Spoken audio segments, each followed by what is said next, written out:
አሽሙር ሳወራ ያምርብኛል ማሮቼ። ብዙ ጊዜ ግን ማሮቼ ብዙ ጊዜ ለምንድነው እንደምትቀበዩ እንዳትሉ። ብዙ ጊዜ አፍንጫቸውን የሚሰሩ ሰዎች መተንፈስ ያቅታቸዋል ጋይስ። አሁን ዲቦ የማይገን ትርቴ ነው ተምሬ የመጣሁት። ብዙ ጊዜ ቱርክ ሄደው አፍንጫቸውን የተሰሩ ሰዎች የመተንፈሻ ቱቧቸው አይሰራም፣ መተንፈስ ያቅታቸዋል። ንፍጣቸው ሁሉ ሲመጣ ደም ነው የሚናፈጡት ምናምን ነገር ማለት ነው። ብዙ ጊዜ አፍንጫቸውን የተሰሩ ሰዎች እና ከጊዜ በኋላ ማገልገል ያቆማሉ። ደም ሊሊ ደም ነው የሚተፉት አሉ። ደም ነው በአፍንጫ ባፍኑ አሉ ደም የሚተፉት። እና ምን ትላላችሁ?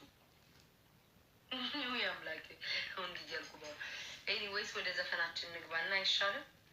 በእዳ አስቀምጫችኋለሁ። ነገ ጣፈንታ ያላችሁ ሪም እዮብ እና ኤን ትገባላችሁ። ከፍላችኋል። ሽማሮቼ ከፍላችኋል።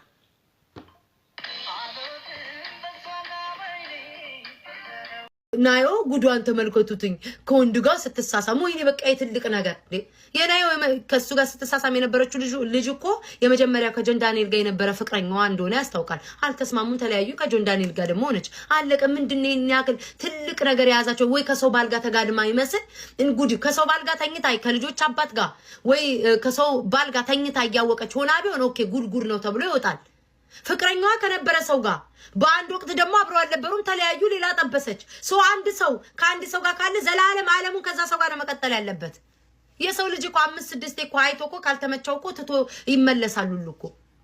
ገና አንድ ፍሬ ልጅ ናት፣ ወጣት ናት።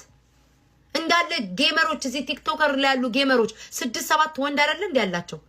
7-6ቱን አንድ የሚጠብሱት አዲስ አበባ ውስጥ ማናቅ ይመስላችኋል? እና እሷን እንደ ትልቅ ነገር አቦቺ ነገር ይኸው አንድ አለች ለነፍሷ እየዞረቻለች።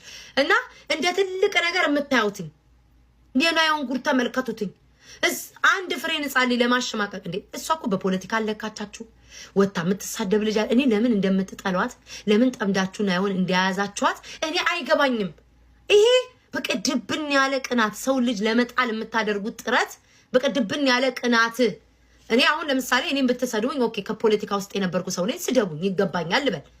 እኔም ብትሰድቡኝ ለሰደበኝ በደንብ አድርጌ አስታጥቄ መልስ መመልስ ሰው ነኝ፣ ተናጋሪ ነኝ ምናምን። እኛም ብትሰድቡ ኦኬ እቺ ልጅ ጌም ነው እንደማንኛውም ሰው የምትጫወተው፣ እንደማንኛውም ሰው ቪዲዮ ትሰራለች፣ ትጨፍራለች፣ ሌላ ነገር የለም። ለምንድን ነው ጠምዳችሁ የያዛችኋት?